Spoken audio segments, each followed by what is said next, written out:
อกชูพ้นทางมนทินทำลังรินฉโลมหาใดเปรียบปานดับทุกข์ดับโศกรู้ตื่นเบิกบานปาฏิหาริย์เห็นการรู้แจ้งเป็นดังของขวัญฝากโลกเอาไว้สงบภายในวันทางสายกลางที่มืดก็เห็นกลายเป็นสว่างที่ทุกข์ก็จางด้วยแสงธรรมนำพาแบ่งปันความรักให้โลกสดใสแบ่งปันลมหายใจ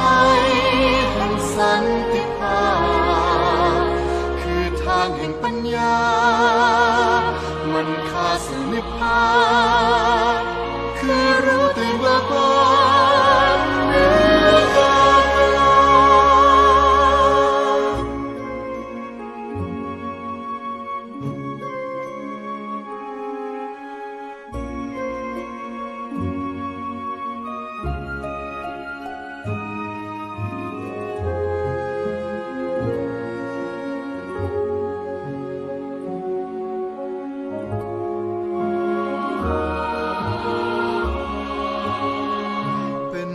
ของขวัญ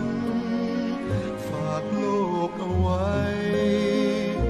สงบภายในวันทางสายกลา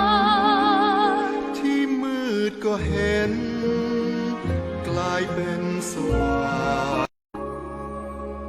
โอ้แห่งธรรมแผ่เงาร่มงามตระหง่านวันแห่งการอุบัติแสงธรรมเจิดฟ้ามหาบุรุษพุทธศาสดาเปิดดวงตาเห็นแจ้งจักรวาลบัวเบ่งบานดอกชูพ้นทางมนทินทำลังรินฉโลมหาใดเปรียบปานดับทุกข์ดับโศกรู้ตื่นเบิกบานปาฏิหาริย์เห็นการรู้แจ้งเป็นดังของขวัญฝากโลกเอาไว้สงบภายในวันทางสายกลางที่มืดก็เห็นกลายเป็นสว่างที่ทุกข์ก็จางด้วยแสงธรรมนำพาแบ่งปันความรักให้โลกสดใสแบ่งปันลมหายใจแห่งสันติภาพคือทางแห่งปัญญามันค่าสู่นิพพานคือรู้ตื่นเบิกบานเหนือการเวลา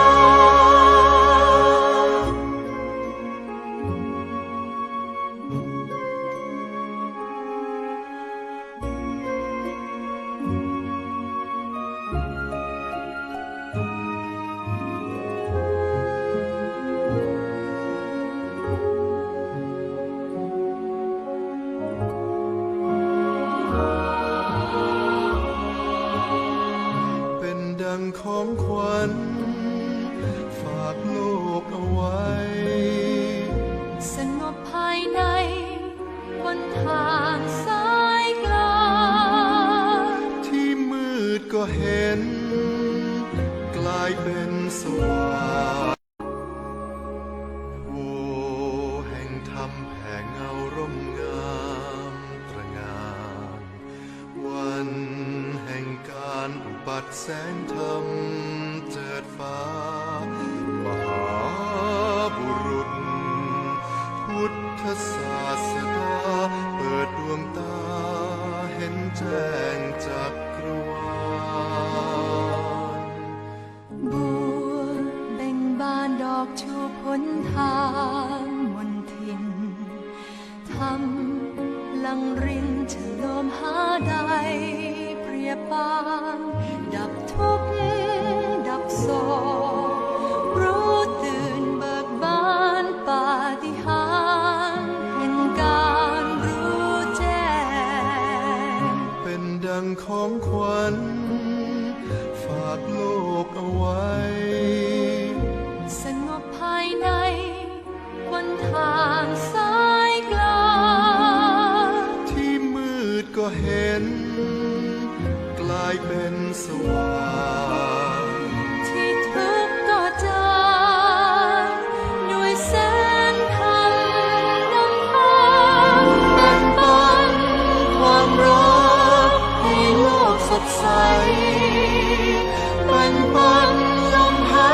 งของขวัญ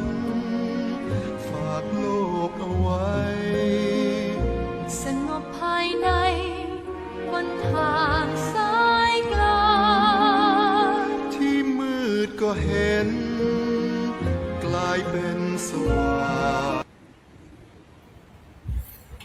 ขอนอบน้อมพระรัตนตรัยถวายความเคารพพระเถรานุเถระทุกรูปแล้วก็เจริญพรญาติโยมท่านผู้ฟังค่ำคืนนี้รายการตามบทศึกษาทุกวันอังคารเวลา 20:00 ถึง 3:00 ก็ได้มาเจอกันอีกครั้งหนึ่งวันนี้ก็คือวันอังคารที่ 14 กรกฎาคมพุทธศักราช 2569 ก็ถือว่าเป็นวันพระหรือวันธรรมสวรรค์ค่ำคืนนี้ได้มาเจอกันอาจารย์อีก 3-4 ท่านด้วยกันก็มีอาจารย์ดร.วรรณพงษ์พร้อมอาจารย์ธันมโนทันและอาจารย์วรกร บุญสวัสดิ์ก็ถือว่าจะได้มาสนทนากันในค่ำคืนนี้อาจารย์วรรณก่อนด้วยกันนะอาจารย์วรรณเป็นไงบ้างตอนนี้อยู่ที่ไหนค่ะฝนฟ้าก็เบาแล้วมั้งคะที่นครที่อ้อมใหญ่จะไม่ค่อยมีฝนเท่าไหร่นะคะก็เหมาะกับบรรยากาศที่กำลังพิจารณาอยู่ว่าอากาศแบบนี้นี่เหมาะกับการเจริญธรรมหรือเปล่านะคะก็อย่างที่บอกว่าทำไมเนาะเหตุการณ์ต่างๆเนี่ยจะต้องมีเรื่องเล่าทุกอาทิตย์จะต้องมีเหตุการณ์ที่ระทึกใจเป็นเหตุการณ์ที่ทำให้เราเนี่ย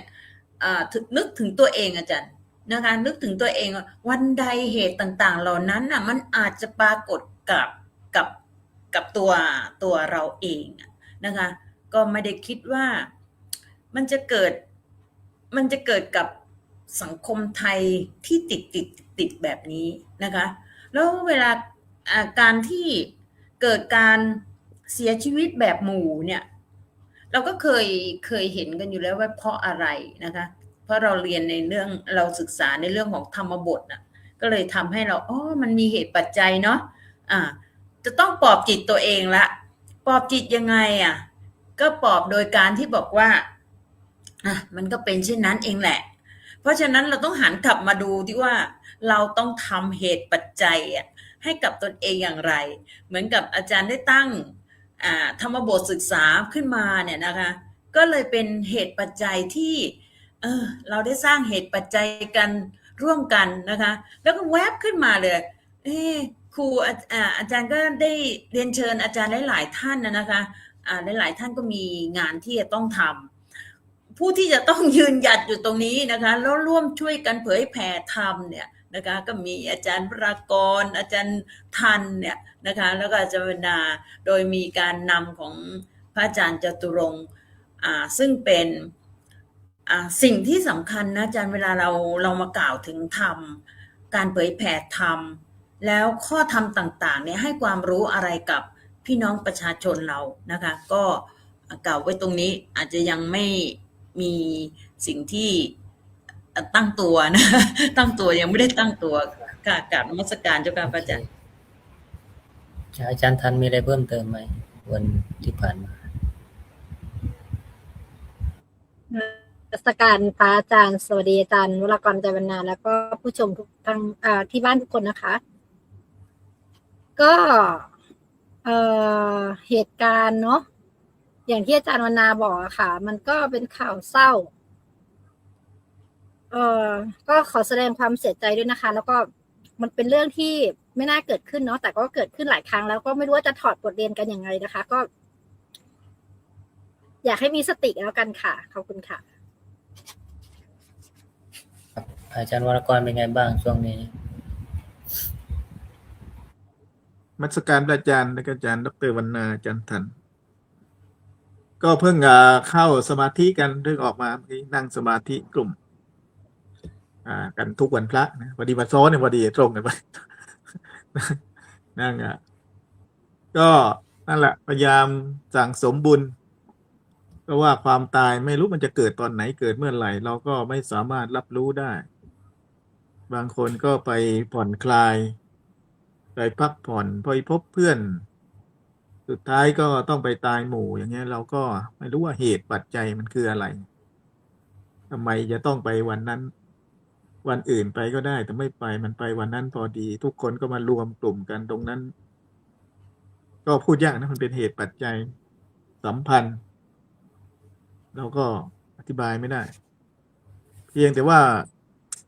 มันจะเกิดซ้ำอ่ะอย่างไฟไหม้อย่างเงี้ยก็เห็นข่าวมาว่าไฟไหม้โรงแรมที่พัทยา ตอนนี้คนก็ยังติดอยู่ข้างบนหรือเปล่าเนี่ย เมื่อบ่ายเมื่อเย็นเนี่ยเห็นไฟไหม้แล้ว มันจะเกิดซ้ำๆนะอาจารย์เรื่องพวกนี้ก็แปลกพอเกิดอันนี้ก็จะไปเกิดนี้ข่าวก็เหมือนกันแหละข่าวครูไปมีอะไรกับเด็ก แล้วก็จะมีครูคนนั้นอีกครูคนนี้อีกพระเหมือนกันจะมีพระองค์นี้พระองค์นั้นซ้ำอย่างเงี้ย แต่ตอนนี้รู้สึกข่าวพระจะซ้ำทุกวัน พระซ้ำทุกวันจนมียาเสพติดอ่ะ ทุกวันเลยตอนนี้ไปทุกภาคเลยภาคเหนือภาคใต้ภาคอีสานเนี่ยก็ มันก็ไม่รู้เพราะอะไรนะนี่ก็ที่ปาเลสไตน์อิสราเอลอิหร่านนั่นก็ถล่มกันไม่หยุดไม่หย่อนก็ตายกันด้วยลูกระเบิดนั้นก็ตายด้วยความจงใจนะอีกกลุ่มก็ตายด้วยความไม่จงใจแต่แก๊สรั่วมาแล้วเนี่ยมันพุ่งออกมาออกซิเจนมันพุ่งเข้าไปทีนี้ไฟมันก็ทะลักออกมาพรวดเข้าไปแล้วก็ได้ข่าวว่าไอ้เจ้าของจริงหรือเปล่าไม่รู้นะไม่ยอมให้คนออกไปปิดทางเข้าหนีไฟไว้เพื่อเก็บตังค์เนี่ยจริงเปล่าไม่รู้นั่นน่ะก็นั้นก็ยิ่งหนักไปอีกทำให้คนตายมากมายก็ประเทศเราตอนนี้ก็นี่แหละมีเรื่องที่มันไม่ควรจะเกิดมันก็เกิดเยอะๆไปหมดแหละคนบ้าบ้างคนคลั่งบ้างฆ่าพ่อฆ่าแม่ฆ่าคนใกล้ตัวซ้อมคนรักก็ซ้อมกันเป็นผัวเป็นเมียฆ่ากันตายไอ้ฝรั่งที่อะไรมาจากออสเตรเลียเนี่ยที่เอาเด็กผู้หญิงอายุ16 17 10เท่าไหร่ไปแล้วก็ไปฆ่าเขาเด็กก็ถูกตายแต่ยากจนมาแล้วก็มันจะฟื้นตัวได้ มันมีแต่การฆ่ากันนะมีแต่การตายด้วยเหตุบ้างตายด้วยเจตนาของคนที่ตั้งใจฆ่ากันไม่จบไม่สิ้นนะมันมีแต่ความทุกข์นะประมาณนี้ครับอาจารย์ครับก็ค่ำคืนนี้เราจะได้มาคุยกันเรื่องนี้สั้นมากนะแต่ก็สะท้อนปัญหาสังคมอยู่เหมือนกันนะถ้าเราอ่านลึกลงไปเนี่ยเราเห็นถึงปัญหาบางประการที่น่าสนใจอยู่เหมือนกันปัญหารูปสมัยนะเราก็เห็นได้ว่าเรื่องนี้ไม่ได้ยาวมากแต่ประเด็นอยู่ที่การดำรงชีวิตเนี่ยนะว่าเราจะดำรงชีวิตอย่างไรนะมุมมองอาจารย์วนาก่อนในการอ่านเรื่องนี้แล้วเชื่อมโยงกับปัจจุบันได้อย่างไรบ้างค่ะเจ้าค่ะขอบคุณพระอาจารย์มากเรื่องภิกษุผู้อยู่ฝั่งแม่น้ำนะคะแม่น้ำนี้พอส่วนมากเราจะได้ยินแต่ว่าแม่น้ำเนรัญชราแม่น้ำคงคาใช่ไหมคะเราจะไม่ได้ยินแม่น้ำวัคคุมุธาคงจะอยู่ไกลอ่ะนะคะคงจะอยู่ไกลตามจินตนาการคงจะอยู่แบบชนบทมากแต่สิ่งหนึ่งที่มันสะท้อนให้เราได้เห็นว่าเฮ้ยถึงแม้ว่าจะอยู่ในชนบทที่เราแม่น้ำนี้เราไม่ได้ยินเลยนะคะไม่ได้ยินเลยแต่พออ่านแล้วเรามีความรู้สึกว่าโหพระพุทธองค์เนี่ยได้ทรงเข้าไปโปรดภิกษุนะคะชาวบ้านในชนบทเนี่ยซึ่งมันห่างไกลนะคะเพราะเราเวลาเราอ่านเนี่ยแม่น้ำคงคาจะต้องมีผู้คนนะคะแม่น้ำเนรัญชรากรุงสาวัตถีส่วนมากเราจะได้ยินแบบนั้นจริงๆนะคะแต่พอได้ยินแบบเนี้ยโอ้สิ่งที่พระพุทธองค์ได้ทรงเมตตาให้กับชาวชนบทนะคะต้องเป็นชาวชนบทแน่นอน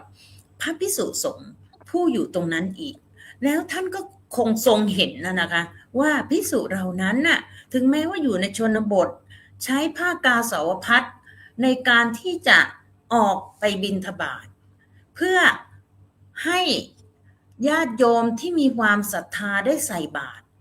นะคะการใส่บาตรเนี่ยโหพระอาจารย์ในสมัยก่อนก็นึกถึงภาพเนาะคนอินเดียก็คงจะใส่พวกอะไรนะปัจจตีอะไรอะนะคะแต่ทางอีสานเราก็ข้าวปั้นนะคะข้าวปั้นก็อยู่ได้ในสมัยนี้เป็นไงคะอาจารย์โอ้โหต้องตกแต่งอย่างดีนะคะเลยก็เป็นที่มาของสิ่งหนึ่งที่สำคัญของยุคนี้ก็คือการที่อาหารนี่ต้องปานีต ปานีตเนี่ยไม่เป็นไรเพราะว่ามีน้อยมีอะไรไม่เป็นไรความปานีตตรงนั้นน่ะอาจารย์วรรณามองว่าเรื่องของเจตนาในการทำอย่างตั้งใจมีความปรารถนามีความศรัทธาในการที่จะใส่บาตรเพื่อจันลงพระพุทธศาสนาเพื่ออุปถัมภ์พระภิกษุสงฆ์นะคะสิ่งเหล่านี้เองที่ทำให้พระพุทธองค์ได้ไปเห็นว่าพระภิกษุเหล่านี้นะคะทำตามที่ศรัทธาของญาติโยมหรือเปล่านะคะถ้าไม่ทำตามที่ศรัทธาญาติโยมเนี่ยมันเป็นผลต่อพระภิกษุสงฆ์เหล่านั้นเองอะแล้วผลเป็นยังไงล่ะท่านบอกว่าในนี้เราก็จะพูดบอกว่าตามคำสอนเนาะตามหลักก็แล้วกันตกนรกอ่ะ คำว่าตกนรกเนี่ยมันไม่ใช่ตกนรกแค่น้อยๆนะคะตกเป็นร้อยปีอ่ะแล้วก็หลายๆท่านเราก็ไม่อยากจะพูดถึงพระสงฆ์ในเรื่องของการที่ประพฤติผิดนะคะเรื่องของการอวดอุตริฉันเป็นผู้ที่มีความเก่งกาจได้ชั้นนั้นได้ชั้นนี้นะคะฉันสามารถมองเห็นแบบนี้ฉันสามารถแทงใจรู้ใจคนนู้นคนนี้อะไรอย่างเงี้ยมันก็ในปัจจุบันน่ะมันมีให้เห็นเยอะแล้วนะอาจารย์นะคะมันมีให้เราเห็นได้เยอะมากเลยว่าเฮ้ยมีการอวดแบบนี้เพื่ออะไรนะคะเรื่องของการอวดอุตริต่างๆเหล่านี้แล้วสิ่งที่เป็นวินัยของสงฆ์นะคะอาจารย์วรรณาก็อาจจะไม่ได้ล่วงรู้ไปถึงเรื่องของปาราชิกเป็นอย่างไรแต่รู้แต่ว่าสิ่งที่ภิกษุสงฆ์สาวกของพระพุทธองค์เนี่ยจะต้องประพฤติปฏิบัติเนี่ยตามหลักวินัยจริงๆเนี่ยเพียงทำตนให้อยู่ในหลักธรรมศึกษาธรรมนะคะศึกษาธรรมปฏิบัติธรรมนะคะเพื่อสร้างศรัทธาให้กับประชาชนเพื่อให้ตนเองนั้นได้ข้ามพ้นจากวัฏสงสารนะคะสิ่งเหล่านี้มันจะสะท้อนให้เราได้เห็นว่าพระพุทธศาสนาจะสามารถยืนยาวและยาวไกลได้แต่อย่างที่อาจารย์วรากรได้กล่าวถึงพระภิกษุสงฆ์ในปัจจุบันเนี้ยทำไมมีเรื่องราวมากมายแล้วเป็นเรื่องราวที่ท้าทายท้าทายอะไรท้าทายทำลายศรัทธาของญาติโยมอาจารย์นะคะทำลายฉันทำไปโดยที่ฉันไม่ได้คำนึงเลยว่าที่ฉันทำไปฉันไม่แคร์ด้วยว่าประชาชนจะให้ฉันหรือไม่ให้ฉันนะคะจะใส่บาตรหรือไม่ใส่บาตรไม่ได้มีความตระหนักในใจเลยว่าสิ่งที่ตนเองได้ทานฉันข้าวเนี่ยในแต่ละมื้อเนี่ยคือศรัทธาของญาติโยมตรงนี้เองเนี่ยเราจะทำอย่างไรดีนะคะก็ขอกล่าวตรงนี้ไว้ก่อนเดี๋ยวในส่วนอื่นๆนะคะค่ะครับอาจารย์ท่านอ่านเรื่องนี้แล้วเป็นไงบ้าง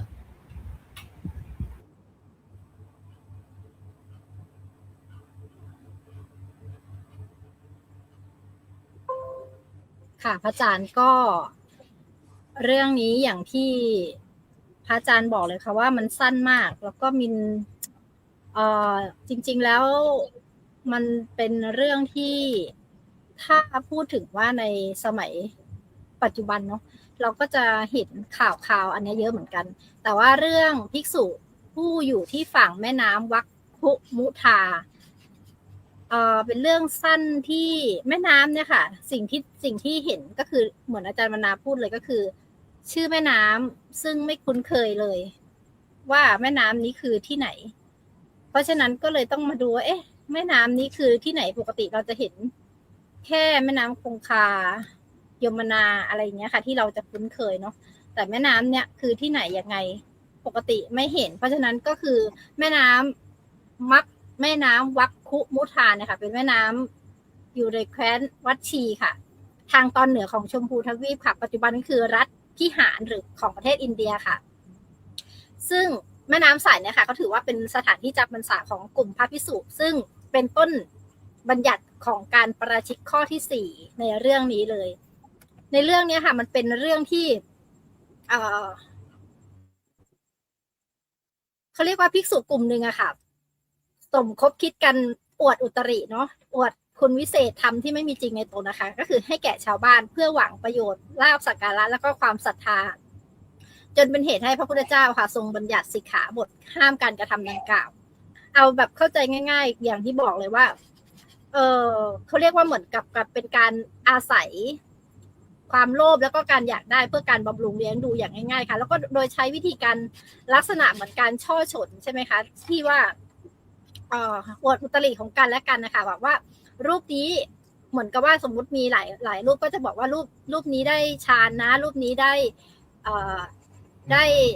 ยานสัมมาบัติหรืออะไรอย่างเงี้ยค่ะหลายๆอย่างที่เกิดขึ้นเนาะเพื่อที่จะบอกว่าเป็นการโชว์เป็นการเรียกว่าดึงความศรัทธาของทุกๆคนนะคะให้เกิดมีความเก่งมีความแบบว่าทุกคนเห็นหมดเลยว่าสามารถที่จะแบบมีความเก่งแต่ละคนอย่างเงี้ยค่ะเพื่อที่จะให้เป็นลาภสักการะให้ประชาชนหรือว่าให้ชาวบ้านค่ะได้รู้สึกว่าศรัทธามากยิ่งขึ้นแล้วก็ในช่วงที่เหมือนเป็นข้าวยากหมากแพงด้วยเนาะมันก็เลยกลายเป็นว่ามันกลายเป็นว่าสิ่งที่พอทำมาเนี้ยค่ะก็มีคนเข้ามาแบบหวังปนเปื้อหรือว่าเอาอาหารเอาการให้มาเยอะมากขึ้นแต่ว่าจริงๆแล้วพอพระสัมมาสัมพุทธเจ้าท่านทรงทราบเรื่องเนี่ยค่ะท่านก็ทรงติเตียนแล้วก็เลยต้องบัญญัติเรื่องของสิกขาไว้ว่าห้ามภิกษุบอกคุณวิเศษที่มีอยู่จริงแก่คฤหัสถ์หรือหากแม้ไม่มีอยู่จริงก็ห้ามอวดอ้างต้องอาบัติปาราชิกหากมีจริงก็ต้องบอกอาบัติปาจิตตีอย่างเงี้ยค่ะเดี๋ยวอาจจะให้อาจารย์วรากรหรือพระอาจารย์อธิบายเรื่องอาบัติจิตตีอีกทีหนึ่งซึ่งมันมีความหมายหรือว่าความเขาเรียกว่าอะไรคะความแตกต่างกันเนาะแล้วก็อย่างในปัจจุบันเราอะอย่างที่บอกเลยค่ะว่าข่าวเรื่องของการอวดอ้างอุตริหรืออะไรเงี้ยเราจะได้ยินจากสื่อมวลชนหรือว่าจากการที่เราได้ฟังในเรื่องราวต่างๆไม่ว่าจะเป็นเด็กไม่ว่าจะเป็นเขาเรียกอะไรคะทั้งมีทั้งพระมีทั้งในรูปแบบสวมชุดพระสงฆ์เนาะมีรูปแบบทั้งเป็นคารวาสหรือว่าเป็นอะไรหลายอย่างที่เราฟังมาตั้งแต่ปีที่แล้วนี่ซึ่งร้อนแรงแล้วก็ขึ้นศาลไปหลายคดีเหมือนกันก็อันนี้ก็แค่นี้ก่อนค่ะขอบคุณค่ะครับอาจารย์วรกรเรื่องนี้แล้วมีอะไรเพิ่มเติมไหมเรื่องนี้ก็เป็นเรื่องที่เราได้ยินกันมาบ่อยๆแล้วว่าพระเนี่ยเขาห้ามอวดอุตริแม้จะมีก็ไม่ควรจะไปอวดจริงๆพระที่ท่านมีแล้วท่านคงจะไม่อวดเพราะว่าท่านบรรลุแต่ว่ามันก็อาจจะมีการแสดงไม่ถึงอวดหรอกแสดงเพื่อให้คนเห็นอะไรบางอย่างก็ปาจิตตีนะก็เหมือนที่พระที่เหาะไปเอาบาตรนะเป็นเอาบาตรแต่พระเจ้าให้ทุบบาตรนะอันนั้นไม่ได้อวดอุตริเพื่อลาภสักการะแต่เป็นการแสดงให้เห็นว่าพระอรหันต์มีจริงนะพระอะไรจำชื่อไม่ได้โปรดปินโทละอะไรจำชื่อไม่ได้อันนั้นก็ทำเพื่อที่จะคุ้มครองศรัทธาในพุทธศาสนาให้พระเจ้าก็ห้ามนะบอกว่ามันไม่ควรทำแสดงอภินิหารหรืออะไรพวกนี้ที่ธรรมที่มีในตนก็ไม่ควรแสดงทีนี้พอมีแล้วไปแสดงบางอย่างเนี่ยพระพุทธเจ้าห้ามไว้นะมันถึงได้เป็นปาจิตตีเป็นอาบัติเล็กน้อยนะเป็นอาบัติเล็กน้อยมันไม่ได้เป็นอาบัติร้ายแรงแต่ถ้าไม่มีเนี่ยไปบอกว่ามีอันนั้นแหละเป็นปาราชิกทีนี้ในธรรมบทเนี้ยมันเกิดยุคเข้ายากหมากแพงในเมืองเวสาลีหรือไผ่สาลีวัดชีบุตรมันก็น่าสังเกตนะว่าในเมืองนี้มีภิกษุวัดชีบุตรเนี่ยจับพักคีอะไรพวกนี้นะคือจะเป็นเหตุของวินัยทุกเรื่องเยอะไปหมดพระจับพักคีซึ่งเป็นพระจากวัดชีบุตรมันก็น่าคิดนะไม่แน่ใครทำวิจัยไว้บอกว่าทำไมพระ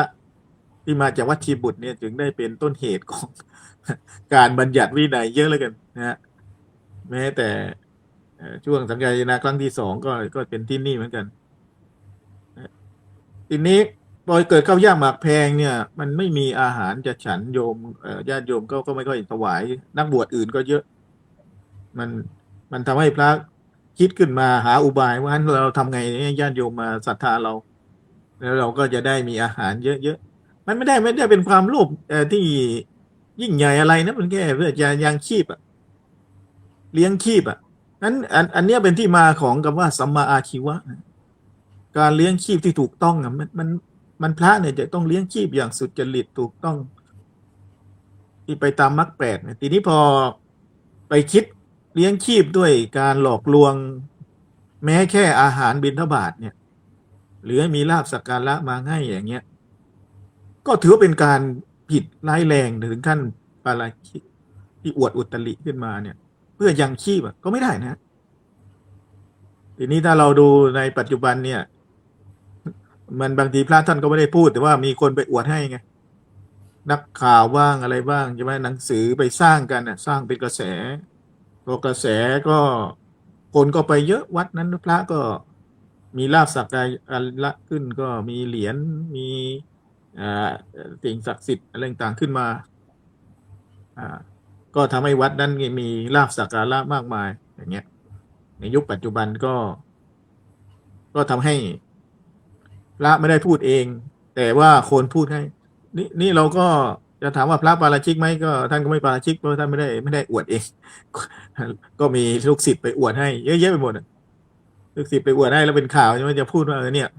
เหรียญนี้พาไปแขวนแล้วรถชนบ้างไม่ตายอย่างโน้นอย่างนี้มีอภินิหารอย่างนั้นอย่างนี้ทีนี้ในแนวคิดแบบนี้เขาเรียกว่าคำพยานอภินิหารเนี่ยมันเป็นวิธีการของศาสนาคริสต์ที่เขาเผยแพร่อยู่เนี่ยเอาไปคำพยานเยอะเลยนะวันนี้ผมก็เข้าไปดูนะเขาทำไม่น่าทำผมรู้สึกแย่กับไอ้การทำนี้พระกับวัดเนี่ยกำลังทำบุญวันพระเหมือนกับวันนี้ทำบุญวันพระแล้วมีพระบวชใหม่หรือไงไม่รู้อาจารย์นั่งรอที่จะขึ้นศาลาเนี่ยไอ้ชาวคริสต์เนี่ยก็มาเผยแพร่หน้าศาลาที่พระกำลังใส่บาตรกันอยู่เลยแล้วก็บอกให้พระองค์นั้นก็ยังห่มจีวรอยู่แล้วพูดว่าให้รับพระเยซูเข้ามาเพื่อที่จะล้มล้างกรรมทั้งหมดและให้พระเยซูจดชื่อของเขาไว้เขาตายแล้วจะได้ไปอยู่สวรรค์ความรอดเป็นพระอยู่นะแล้วเขาถ่ายคลิปแล้วญาติโยมก็จะเดินนะผมว่ามันจะไม่ทำกันอย่างนั้นนะเนี่ยแล้วก็ถ่ายคลิปไปว่าพระเนี่ยมาเข้าคลิปนี่ก็เรียกคำพยานเหมือนกันมันไปทำเพื่อที่จะเผยแพร่ศาสนาตัวเองว่าดีกว่านี่ไม่พระยังมาเข้าคลิปเลยอันนี้ก็ใกล้แนวอวดอุตริไม่ใช่อุตริแหละว่าเหมือนกับพระสี่รูป5 รูปนั่นแหละตามอุบายกันว่าเราไปพูดกันนะว่าท่านเนี่ยได้ฌานบรรลุฌานนะเราก็คนอื่นก็มายกย่องยามกรก็ได้ฤทธิ์ได้อภิญญาอย่างโน้นอย่างนี้คือสร้างคำพยานกันขึ้นมาเพื่อที่จะให้คนเนี่ยเชื่อพอคนเชื่อก็จะเอาลาภสักการะมาให้ทีนี้ในยุคนี้มันสร้างคำพยานอีกแบบหนึ่งก็คือว่าไปทำเป็นพระเห็นไหมพระยังเปลี่ยนมาเข้าคริสต์เลยแล้วก็ถ่ายคลิปไปอย่างนี้อิสลามก็ทำนะพระนั่งอยู่ในรถไฟจากใต้มาเนี่ยเขาจะถ่ายคลิปไว้แล้วก็จะมีคนเอาอิสลามมาพูดกับพระเป็นพระแก่ๆเนี่ยเสร็จแล้วก็เขาถ่ายคลิปนะแล้วก็ไม่รู้คุยยังไงแล้วก็พูดให้พระเนี่ยพูดคำกล่าวเข้าอิสลามที่ใส่ชุดพระอยู่เลยนี่คลิปก็ทำแบบนี้เหมือนกันก็เป็นการสร้างกระแสคำที่จะให้คนเห็นว่าไม่ศาสนาโน้นดีกว่าคนพุทธอย่างพระอย่างบวชอย่างออกไปเลยก็นี่ก็เหมือนกันนะให้เห็นว่าพระเนี่ยดีไม่ได้ฌานได้โน่นได้นี่มีฤทธิ์อย่างนั้นอย่างนี้แล้วก็ญาติโยมศรัทธาวิธีการมันก็ไม่ต่างกันตั้งแต่ยุคพุทธกาลปัจจุบันก็ยังทำกันอยู่แล้วยิ่งนี้ยุคนี้มันมีสื่อด้วยก็มีคลิปที่จะถ่ายแล้วเอาไปลงกันไม่คิดอายหรือไงถ้าเป็นศาสนาของเราแล้วถ้าเราไปทำบาทหลวงรับไตรสรณคมที่ทั้งที่ใส่บาทหลวงใส่ชุดบาทหลวงอยู่แล้วเราก็มาถ่ายคลิปมาชาวพุทธถ่ายมาแล้วมาเผยแพร่เห็นไหมบาทหลวงเปลี่ยนมาเป็นพุทธหรือโต๊ะอิหม่ามเห็นไหมกล่าวคำเปลี่ยนมารับไตรสรณคมทั้งชุดอิหม่ามอยู่เนี่ยมันได้เหรอมันควรทำเหรอใช่ไหมเนี่ยเรื่องพวกนี้มันควรจะใส่ใจเรื่องใจที่ทำการเผยแผ่ศาสนาไม่ควรเอามาทำร้ายจิตใจคนศาสนาก็จะเผยแพร่ก็ให้เขาไปศึกไปก่อนแล้วก็ไปเปลี่ยนศาสนาเด็กนี่มาเที่ยวทำกันอยู่แบบนี้นี่ก็เหมือนกันมันไม่ควรเขาจึงเรียกว่าสัมมาอาชีวะคืออย่าไปเลี้ยงชีพด้วยการหลอกลวงสร้างคำพยานที่มันไม่ถึงมาจริงก็ไม่ควรจะทำเพราะว่าต้องมีใจทำทางวิชาชีพหรือศาสนา นี่ก็เป็นการเขาเรียกสัมมาอาชีวะคือการเลี้ยงชีพอย่างถูกต้อง โดยไม่ไปหลอกลวงหรือเบียดเบียนใครพระสงฆ์เนี่ยพระพุทธเจ้าจึงเน้นเรื่องมรรค8 ข้อนี้จึงบัญญัติให้การหลอกลวงเลี้ยงชีพเนี่ยเป็นปาราชิกนะโดยการอวดอุตริและให้ญาติโยมมาศรัทธาเพื่อให้ตนเองได้ลาภสักการะแม้เพื่อให้มีอาหารฉันเนี่ยก็ถือว่าปาราชิกเนี่ยไม่ควรทำอย่างยิ่งเนี่ยแนวอย่างเงี้ยพระอาจารย์ ครับก็ประเด็นนี้น่าสนใจนะเป็นประเด็นร่วมสมัยเหมือนกันว่าการเลี้ยงชีพเนี่ยเราควรเลี้ยงชีพยังไงกันดีบางทีก็ถ้าเราแยกวิถีชีวิตให้ชัดเจนก็คือนักบวชกับไม่ใช่นักบวชนะเพราะวิถีชีวิตก็แตกต่างกันเราไป แต่พอเรามีจุดมุ่งหมายในการครองชีวิตก็คือถ้ามองเรื่องนี้ก็น่าสนใจเหมือนกันว่าเขาเรียกว่าอะไรนะไม่ได้มีความเลื่อมใสศรัทธาในวิธีการเลี้ยงชีพในแนวทางที่ตัวเองสมาทานแล้วก็ยอมรับอันนี้เราก็น่าสนใจเหมือนกันถ้าเราพูดในประเด็นร่วมสมัยเหมือนกันว่าเราก็ไม่ได้ปฏิบัติตนตามจรรยาบรรณสิ่งที่เราเรียกว่าอะไรนั่นอย่างเช่นหน่วยงานองค์กรต่างๆเราก็มีแนวทางที่จะปฏิบัติตนอย่างนั้นใช่ไหมทีนี้พอเราอ่านเรื่องนี้เราเห็นได้ชัดเจนว่าพอเราไม่ยึดหลักของพระธรรมวินัยเป็นต้นนี่ภิกษุก็มีแนวทางชีวิตอีกแบบหนึ่งโดยเฉพาะถ้าอ่านเรื่องนี้ได้อย่างชัดเจนว่าการเลี้ยงชีพของพระนี่ถ้าทำผิดอย่างน้อยก็หลักๆของพระเราอย่างเช่นถ้ามีวินัยที่เป็นข้อหนักก็คือปาราชิกสังฆาทิเศษเป็นต้นปาราชิก4สังฆาทิเศษ13เนี่ยอันนี้ก็คือโดยเฉพาะปาราชิกเขาไม่สามารถที่จะอยู่ในธรรมวินัยนี้ได้นะโดยอัตโนมัติเลยถ้าเป็นส่วนของสังฆาทิเศษ13ก็ต้องอาศัยสงฆ์ในการออกไปก็ปฏิบัติกรรมตามกำหนดของวันนี้เป็นต้นส่วนข้ออื่นเราก็สามารถปรงอาบัติสามารถที่จะบอกกล่าวกันได้เป็นต้นหรือว่าปรงอาบัติก็ได้นะทีนี้พออาจจะชวนสนทนาอีกประเด็นหนึ่งก็แล้วกันนะที่น่าสนใจว่าพอเราอ่านเรื่องนี้แล้วมีประเด็นหนึ่งโดยเฉพาะคำว่ามหาโจรทั้ง5นะถ้าเราอ่านในอัตถกถาพุทธกานิกายที่มีการเชื่อมโยงไปสู่หลักของมนุษยธรรม5 ประการกฎอุตริมนุษยธรรมเป็นต้นนี่ทำที่ไม่มีในตนนะแต่มีคนก็ถามว่าถ้าทำมีในตนเนี่ยอวดอุตริได้ไหมใช่ไหมไม่ได้จะผิดนะทีนี้จะพูดถึงการเลี้ยงชีพในชีวิตปัจจุบันแล้วกันว่าปัจจุบันเราก็มีวิธีเลี้ยงชีพที่แตกต่างกันออกไปมากมายเราเห็นในการใช้สื่อโซเชียลมีเดียในการประกอบเลี้ยงชีพอันนี้เราเห็นได้ชัดเจนเหมือนกันว่าบางคนก็มีอาชีพหลักอาชีพรองใช่ไหมการศึกษาในระบบบางอย่างก็ไม่สามารถที่จะตอบสนองความต้องการของคนเราได้นะอย่างเช่นล่าสุดเนี่ยถ้าเราเห็นคลิปไวรัลใช่ไหมถ้าอาจารย์วรรณาคืออาจารย์ตอนได้เห็นเนี่ยคลิปของเด็กที่เล่นกีตาร์ที่จังหวัดภูเก็ตนะอันนี้ก็คือการศึกษาบางทีมันก็เป็นทางเลือกนะถ้าไม่นึกถึงสมัยก่อนที่เราเรียนโรงเรียนประถมหรือมัธยมเราก็จะมีชมรมต่างๆใช่ไหมเนี่ยชมรมต่างๆมันก็อาศัยความชอบของเรานะที่มุมมองของอาจารย์วรรณาก็ได้กันว่าบางทีการศึกษาหลักอาจจะไม่ได้ช่วยเสริมเราได้แต่เป็นการศึกษาที่เราชอบเราถนัดนี่แหละมันก็นำไปสู่การเลี้ยงชีพเราได้ในมุมมองของอาจารย์วรรณาก็ได้กันว่าในยุคปัจจุบันเนี่ยเราควรใช้ชีวิตของเราอย่างไรในการเลี้ยงชีพเจ้าค่ะพระอาจารย์สิ่งที่จะให้เราก้าวเข้าไปถึงไปสู่เป้าหมายนะคะของความสำเร็จอะไรก็แล้วแต่ไม่ว่าในเรื่องของอาชีพนะคะสิ่งหนึ่งที่ต้องเกิดอยู่ในใจของตนเองคือความชอบเนาะ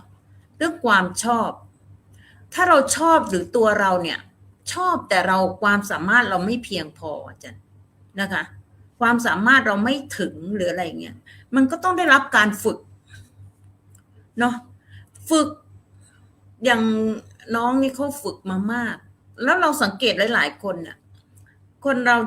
จะต้องฝึกอย่างมากฝึกอย่างไรฝึกจนเกิดเป็นความชำนาญ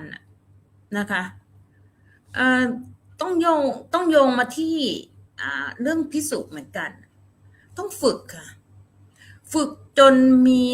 มีความเป็นผู้ที่สร้างศรัทธา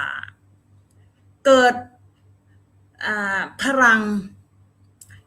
งภายในของตน นะคะ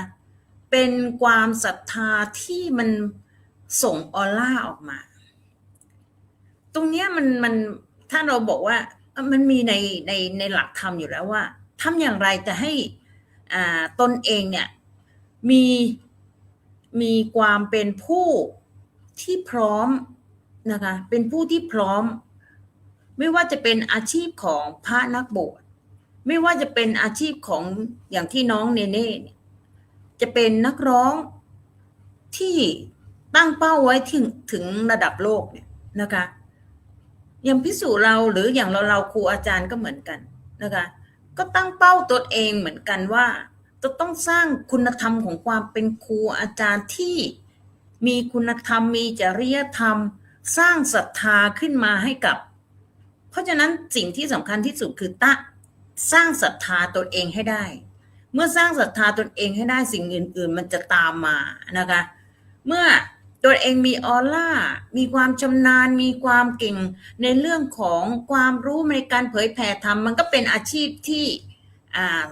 ญาติโยมศรัทธาเพราะฉะนั้นมันก็โยงมาที่ตัวศรัทธาของญาติโยมอีกแล้วนะคะเมื่อสักครู่นี้พระเป็นผู้ที่สร้างศรัทธาให้กับตนเองก็คือได้ทั้งปัญญาได้ทั้งความรู้ได้ทั้งมนต์อะไรต่างๆที่จะนำไปซึ่งปัญญาที่ละเอียดขึ้นไปจนรู้สึกว่าญาติโยมจะรู้สึกศรัทธาในพระภิกษุสงฆ์นั้นๆแต่ถามว่าญาติโยมที่ศรัทธาเนี่ยนะคะเราก็รู้เลยว่าแต่ละบุคคลที่มีความศรัทธาต่อพระพุทธศาสนาต่อพระภิกษุแต่ละรูปแต่ละวัดแต่ละที่เนี่ยแต่ละคนก็มีความศรัทธาที่แตกต่างกันออกไปฉันชอบคนนี้แต่คนนี้ไม่ชอบทั้งที่ข้อความอันเดียวกันที่ครูอาจารย์เผยแผ่เนี่ยแต่ทำไมอีกท่านหนึ่งถึงไม่ศรัทธานะคะอันนี้ก็แล้วแต่จริตของแต่ละท่านใช่ไหมคะเพราะว่าความแตกต่างของจริตเนี่ย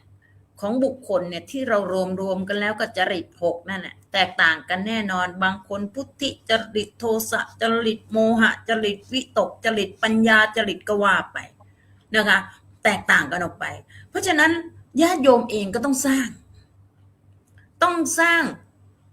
ตัวองค์ความรู้เนี่ยองค์ความรู้ที่สำคัญว่ามนุษย์เราควรจะต้องแบบไหนนะคะต้องแบบไหนถึงจะพาให้ตนเองเนี่ยเข้าไปสู่การถวายอาหารการทำกิจทางพระพุทธศาสนาได้อย่างเป็นผู้ที่ส่งเสริมอย่างแท้จริงเพราะฉะนั้นหลักของใครก็แล้วแต่นะคะคุณจะต้องอย่างพระสงฆ์คุณต้องสร้างศรัทธาให้กับญาติ ให้กับญาติโยมให้ได้ส่วนประชาชนล่ะคุณก็ต้องศรัทธาด้วยปัญญาด้วยนะคะเราจะเห็นได้ว่าเนี่ยสำนักต่างๆเนี่ยเรียกศรัทธานะเรียกศรัทธาจากญาติโยมต้องคิดให้ดีนะบางคนเนี่ยเสียเงินไปเท่าไหร่นะคะเราเคยได้ยินใช่ไหมคะว่าศาสนาเนี่ยเป็นเครื่องมือของคนฉลาดที่จะทำให้ผู้คนเนี่ยเลื่อมใสศรัทธาตรงนี้ก็ต้องคิดนะไม่ใช่ว่าเพราะมีคนที่เรารู้จักบางทีบินมาจากทางใต้เลยอาจารย์นะคะเงินให้พ่อให้แม่ยังไม่มีแต่บินมาเพื่อที่จะเอาเงินมาถวายที่วัดแห่งนี้ปัจจุบันนี้ไม่มีแล้วค่ะนะคะเพราะฉะนั้นสิ่งเหล่านี้คือศรัทธามันจะต้องสร้างทั้งฝ่ายคณะสงฆ์ญาติโยมเองก็ต้องมีศรัทธาถามว่าศรัทธาเหล่านี้จะสร้างเป็นอาชีพให้กับพระภิกษุสงฆ์อาชีพของพระภิกษุสงฆ์สัมมาอาชีวะนะคะเริ่มที่สร้างศรัทธาให้ได้สร้างปัญญาให้กับตนเองให้ได้สร้างจากตัวบุคคลตัวเองให้ได้ส่วนประชาชนก็เช่นกันนะคะคุณจะพัฒนาในเรื่องของการจะช่วยกันเผยแผ่พระพุทธศาสนาคุณจะบำรุงพระพุทธศาสนาคุณก็ต้องศรัทธาด้วยปัญญาเจ้าค่ะพระอาจารย์ครับอาจารย์ทันมีอะไรเพิ่มเติมไหมครับอาจารย์ก็ถ้าพูดถึงเรื่องของ เลี้ยงชีพเนาะในปัจจุบันนะคะจริงๆแล้วก็อย่างที่อาจารย์วรากรพูดนะเรื่องของสัมมาอาชีวะการเลี้ยงชีพชอบอะค่ะสิ่งที่เราจะต้องทำโดยตัวของเราเองอะเราก็ต้องรู้อยู่แล้วว่าก็คือการที่ไม่เบียดเบียนตนเองแล้วก็ไม่เบียดเบียนผู้อื่นแต่ว่าวิธีการที่จะ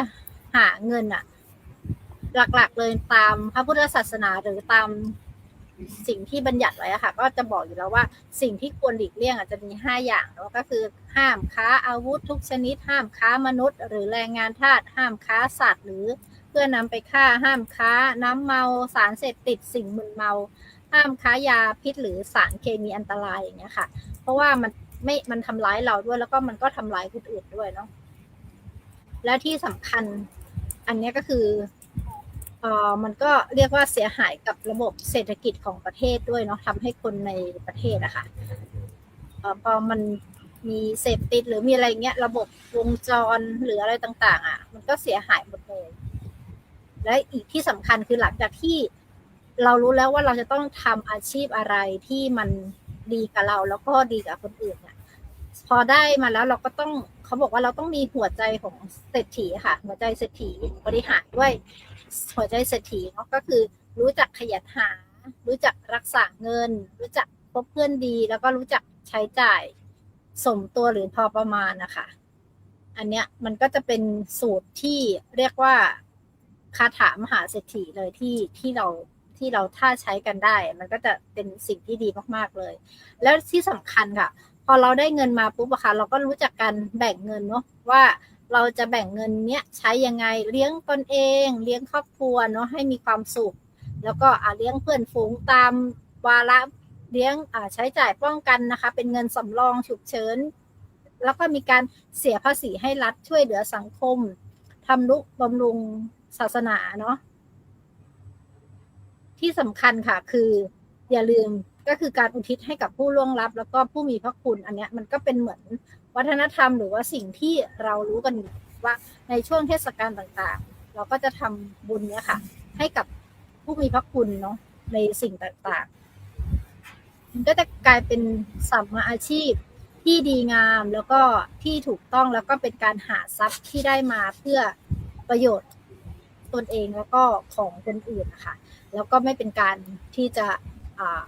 เบียดบังคนอื่นด้วยอันนี้ก็ถือว่าเป็นสิ่งที่เป็นสัมมาอาชีพที่ชอบแล้วก็สามารถใช้ได้ในปัจจุบันค่ะขอบคุณค่ะครับอาจารย์วรกรมีอะไรเพิ่มเติมไหม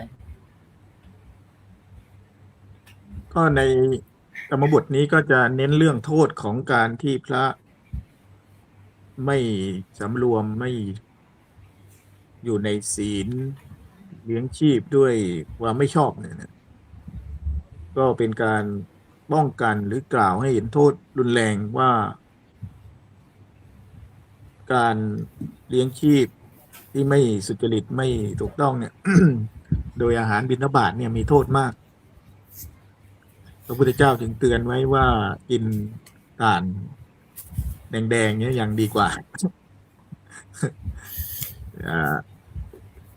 ปวดตัวทรมานเนี่ยเพราะในโลกนี้แต่ถ้าเลี้ยงชีพด้วยความทุจริตไม่อยู่ในศีลก็จะตกนรกบกไหม้อยู่อย่างเงี้ยทีนี้ประเด็นก็คือว่าแล้วพระที่ไม่ได้ปฏิบัติบรรลุธรรมเราก็เลี้ยงชีพปกติเนี่ยมันก็ผิดไหมอะไรเงี้ยอันนี้ก็คือจริงๆแล้วก็ไม่ได้ผิดอะไรนะก็เราก็ปฏิบัติไปเพื่อเป็นสมมุติสงฆ์นั้นก็จะกล่าวถึงคนที่ไม่สำรวมไม่ระวังและก็ไม่ละอายในสมณสารูปหรือไม่เห็นแก่สังคมสงฆ์ด้วยคือไม่ละอายแล้วไม่เห็นแก่หมู่คณะด้วยทีนี้พระสงฆ์ที่ปฏิบัติเป็นข่าวอะไรต่างๆเนี่ยเพราะเขาไม่คิดถึงส่วนรวมไงไม่คิดถึงว่าศาสนาจะเสื่อมยังไงไงอย่างตอนนี้เราจะเห็นเลยว่าสังคมเนี่ยเขาใครไปทำให้บริษัทเขาเสื่อมมาไล่ออกทีมาไล่ออกหมดอย่างเนี่ยชื่ออะไรป้าอะไรที่ไปกล่าวไม่ดีว่าพระที่ไปเดินธุดงค์ไปเดินตามถนนทำไมรถชนตาย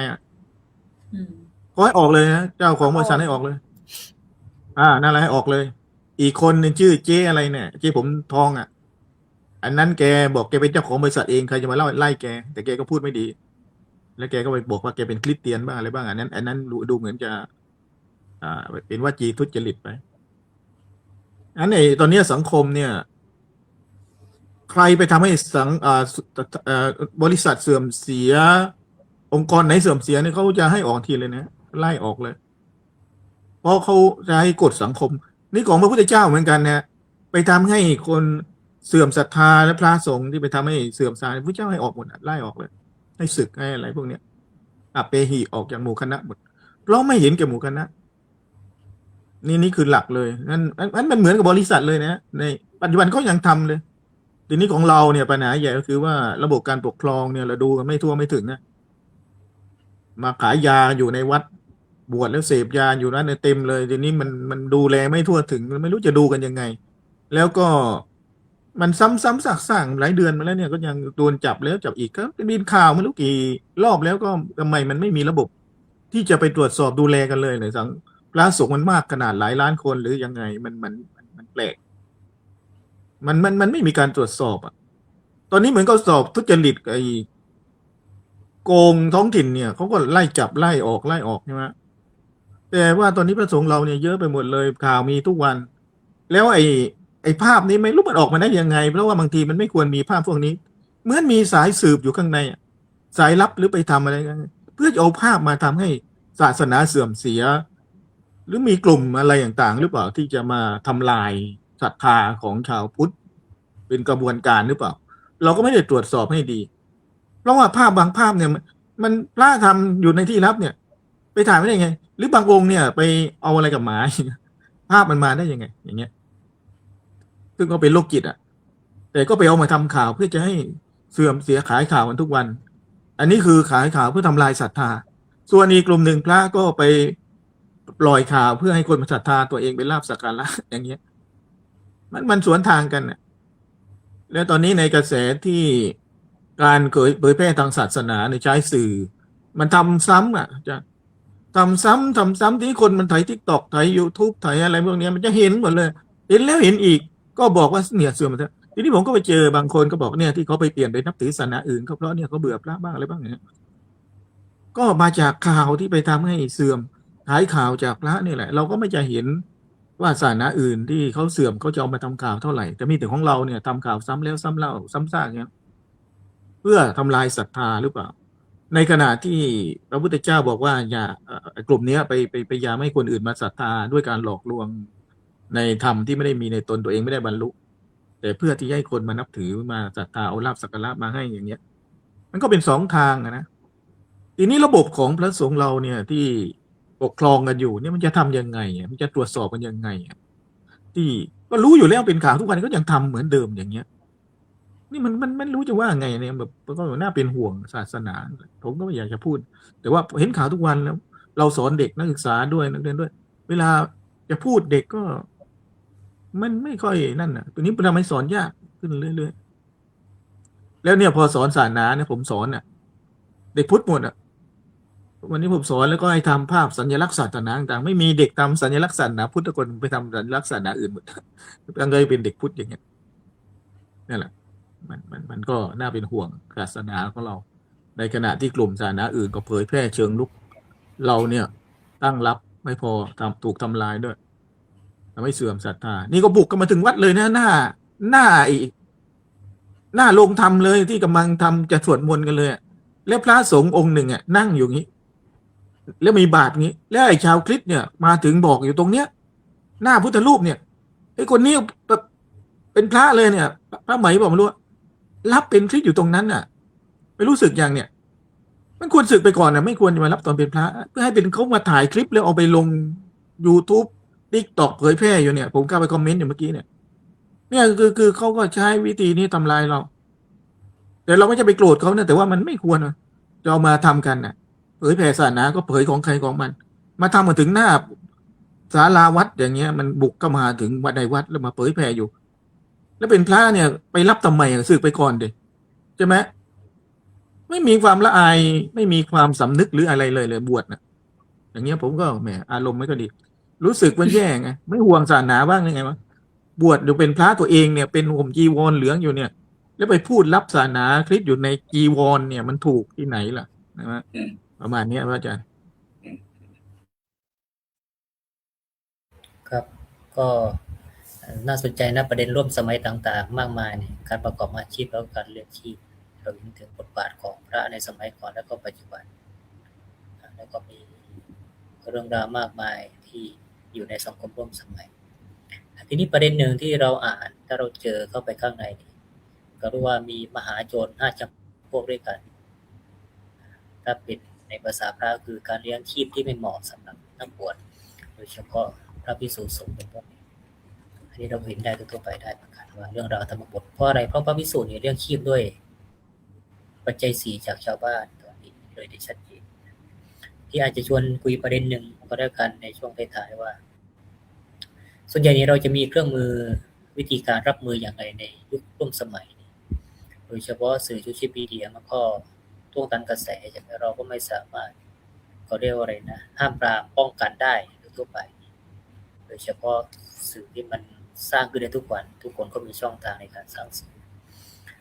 ในเรื่องนี้ก็ได้กันในช่วงท้ายให้อาจารย์ทุกท่านได้สรุปว่าตกลงแล้วนี่เราจะอยู่ในยุคร่วมสมัยได้อย่างไรบ้างที่กระแสต่างๆมันเข้าถึงกันทุกวี่ทุกวันนะทุกเสี้ยววินาทีเหมือนกันปรากฏต่างๆมันก็เคยเกิดขึ้นเราก็ไม่เคยพบไม่เคยเห็นเราก็ได้เจอในยุคของเรามุมมองของอาจารย์ภาวนาก่อนแล้วกันในช่วงท้ายของค่ำคืนนี้ค่ะสิ่งที่เป็นกระแสหลักที่จะนำไปซึ่งการพัฒนาให้คนเนี่ยมีความมั่นคงนะคะไม่ว่าจะเป็นในเรื่องการดำรงอยู่หรือการพัฒนาสังคมนะคะก็คือดำรงให้ตนเนี่ยมีความสุขและดำรงให้กับการสร้างประโยชน์ให้กับสังคมคือระบบของการศึกษาจันนะคะจริงๆเนี่ยเวลาเราอ่านหลักสูตรนะเวลาเราอ่านหลักสูตรของหลักสูตรแต่ละไม่ว่าชั้นป.ตรีป.โทสาขาแต่ละสาขาเนี่ยมันมีหลักสูตรที่ดีจังเลยนะจันถ้าเห็นหลักสูตรแล้วโอ้โหมันน่าจะพาให้ผู้ที่จบการศึกษาแล้วเนี่ยสามารถที่จะทำให้สังคมนะคะเข้าไปสู่ความสุขสงบได้นะคะเลยอาจารย์มนาเลยมองว่าระบบการศึกษานี่แหละเป็นส่วนแรกเลยที่จะทำให้มนุษย์เราได้รับการพัฒนาตนพัฒนาสังคมพัฒนาเป็นสาธารณะขึ้นมาแต่เรามามองปัญหาตรงเรื่องของทำไมเป็นเพราะอะไรนะคะแล้วยิ่งเพิ่งอ่านอาจารย์เพิ่งอ่านหลักสูตรได้คุยกับอาจารย์วรากรโอ้หลักสูตรดีจังเลยนะคะหลักสูตรดีมากได้วางถึงพื้นฐานนะคะว่าผู้ที่จบการศึกษาออกมาแล้วเนี่ยสามารถที่จะดำรงตนด้วยหลักคุณธรรมมโนธรรมมีหลักจริยธรรมในการที่จะอยู่ร่วมกันในสังคมเป็นผู้นำเป็นผู้ที่มีวุฒิภาวะดีมีองค์ความรู้ในการที่จะบริหารช่วยจัดการต่างๆโอ้โหดูมันยิ่งใหญ่ดูดีมากแต่พอถามก็จริงๆเนี่ยระบบการศึกษาในระดับสูงๆเราไปเห็นค่าใช้จ่ายค่าเทอมอะไรจ่ายค่าเทอมหรือบางคนมีเงินไปจ่ายเพื่ออะไรเพื่อปรับวุฒิบ้างละเพื่อได้อาวุธนั้นไปเท่านั้นน่ะเราก็มาย้อนถึงตัวเองอาจารย์ไม่ใช่เราเป็นคนดีแต่เรารู้เลยว่าสิ่งที่เราศึกษาไปเนี่ยนะคะตอนที่ศึกษาในระดับของมจร.เราบอกว่าเราไม่ได้ต้องการตรงนั้นแต่เราต้องการจะรู้ว่าเขาเขียนหนังสือกันยังไงหลักธรรมคำสอนลึกๆนะมันเป็นยังไง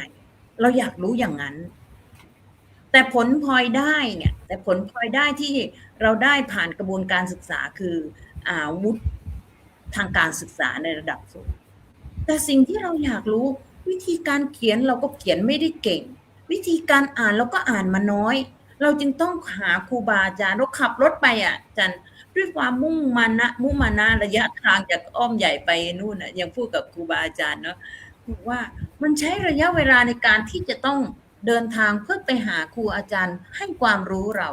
ไปประพฤติปฏิบัติแล้วศึกษาจริงๆแต่พอเราเห็นยุคนี้เราเวลาสถิติของการศึกษาที่บอกว่าการศึกษาของเรายังด้อยมากแล้วมันคืออะไรแสดงว่าหลักสูตรที่เขียนมามันไม่ตรงตามที่ครูอาจารย์หรือนักศึกษาเนี่ยทำเป้าหมายไม่ตรงมันยังเป็นเหตุให้กระบวนการสุดท้ายที่บอกว่าสุดท้ายแล้วผู้ที่จะสามารถไปช่วยกันบริหารประเทศชาติซึ่งเป็นสถาบันที่สำคัญชาติศาสนาพระมหากษัตริย์อะไรอย่างเงี้ยนะคะชาติไปช่วยกันให้ชาติเนี่ยมันรุ่งเรืองแต่ท้ายที่สุดแล้วในปัจจุบันเนี่ยเรากลับมาเจอผู้ที่จบการศึกษาระดับสูงทั้งนั้นเลยที่เข้าไปเป็นผู้บริหารแต่เข้าไปกอบโกยอันนี้เราต้องพูดกันใช่ไหมคะเข้าไปกอบโกยเข้าไปไม่ได้เป็นหน้าที่ไปเป็นตัวแทนของประชาชนแต่กลับไปเป็นหน้าที่ในการกอบโกยจนในที่สุดประเทศชาติแทนที่จะช่วยให้ประเทศชาติหรือประชาชนเนี่ยมีความเสมอภาคหรือมีความอยู่ดีกินดีเพราะว่าทรัพยากรในทางธรรมชาติเนี่ยเราทราบอยู่แล้วธรรมชาติเนี่ยมีให้พอเพียงกับมนุษยชาติอยู่แล้วแต่กลับไปอยู่ในฐานะอะไรนี่ก็เป็นส่วนหนึ่งที่ทำให้อาจารย์บรรดามองว่ามันกระบวนการศึกษานี่แหละที่จะทำให้การพัฒนาคนแต่ถ้าการศึกษาไม่สามารถพัฒนาคนให้ไปสู่ความเข้าใจความจริงของมนุษย์ได้หรือความเป็นอยู่ของมนุษย์ได้การพัฒนามันก็ไปได้ยากนะคะแล้วยิ่งเราเข้ามาสู่กระบวนการของการศึกษาการพระพุทธศาสนาด้วยนะคะทำไมทั้งที่เรารู้อยู่แล้วว่าหลักธรรมคำสั่งสอนในพระวินัยที่มีการกระบวนการศึกษาอยู่แล้วเนี่ยมันเป็นสิ่งที่ดีอยู่แล้วแต่ทำไมพระสงฆ์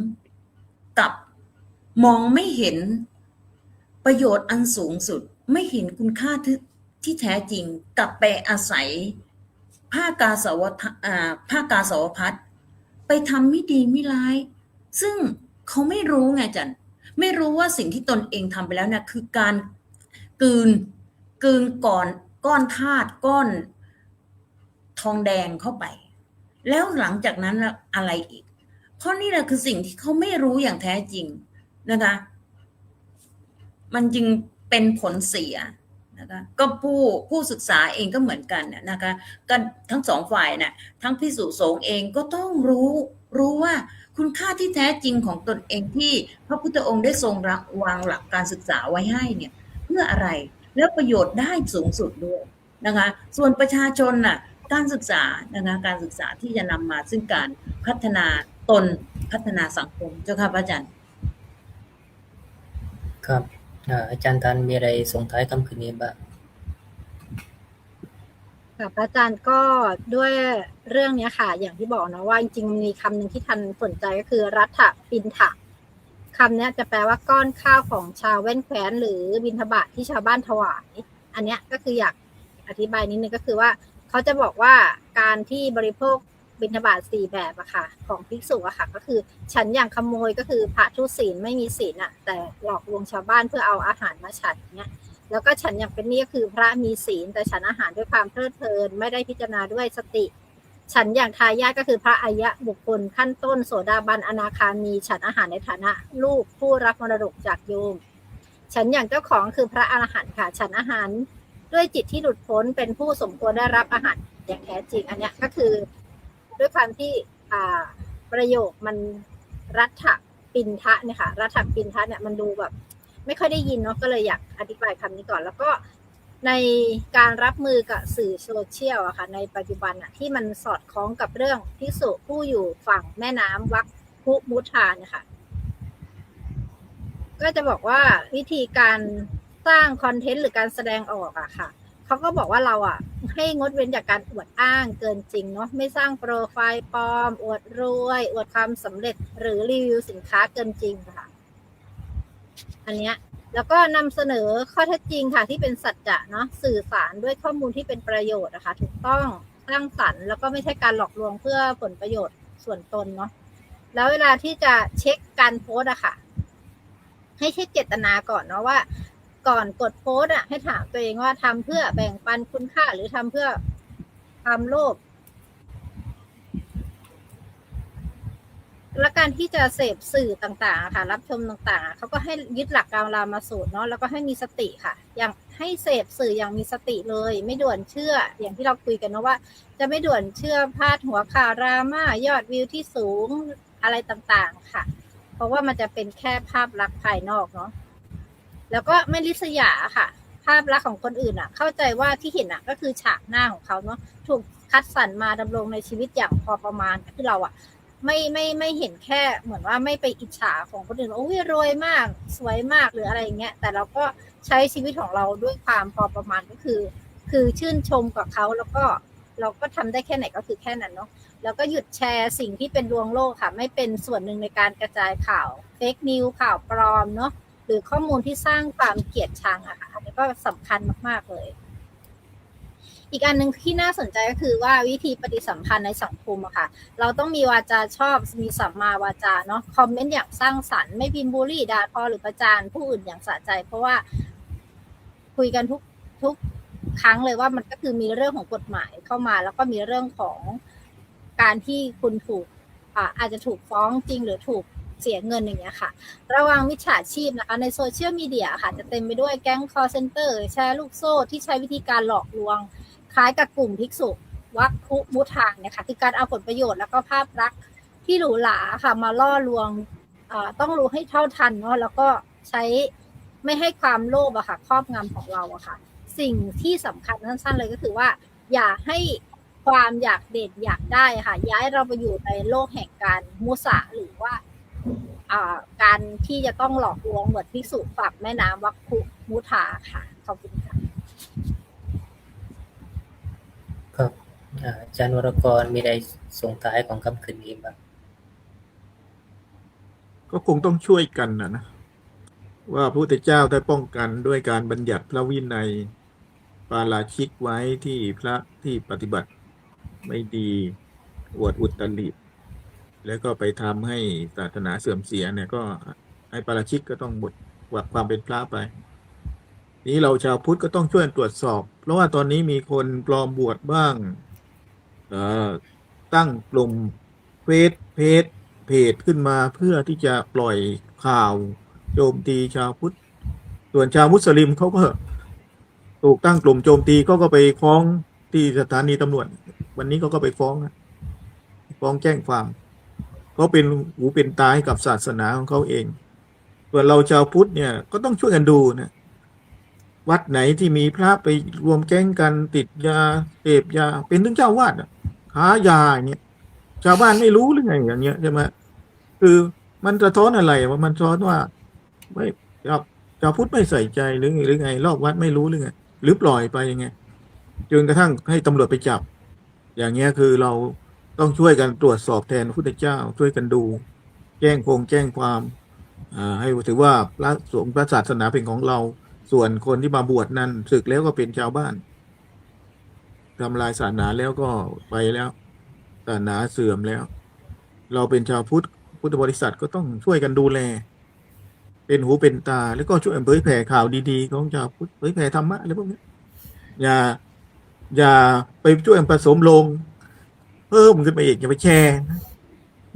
นะอะไรที่เป็นข่าวพระเสียอย่าไปแชร์ก็ต้องไปช่วยประกาศต่อไอเด็กที่มันมาดูไม่รู้เรื่องรู้ราวมันก็พลอยเสื่อมไปด้วยดังนั้นบางทีเราไม่ควรแชร์นะฮะควรรีบตัดเสียนะฮะแต่บางทีผมก็แชร์เหมือนกันบางทีก็เราก็พลาดไปต้องไปช่วยเสริมเติมทำลายนะฮะบางกลุ่มเขารีบปิดเลยนะบางศาสนาเขารีบปิดถ้ามีอะไรเสื่อมเสียที่เกี่ยวกับศาสนาเขาปิดทันทีมีเราชาวพุทธเนี่ยเปิดเผยเหลือเกินใครไม่ดีเราก็ต้องรีบประจานโจมตีด่าว่าปล่อยข่าวให้เสื่อมเสียไปอย่างเงี้ยมันก็ยิ่งสร้างทำลายศรัทธาก็ช่วยกันรักษาศรัทธาประมาณนี้พระอาจารย์ก็ค่ำคืนนี้ธรรมะราตรีสวัสดิ์เจอกันใหม่สัปดาห์หน้า โอ้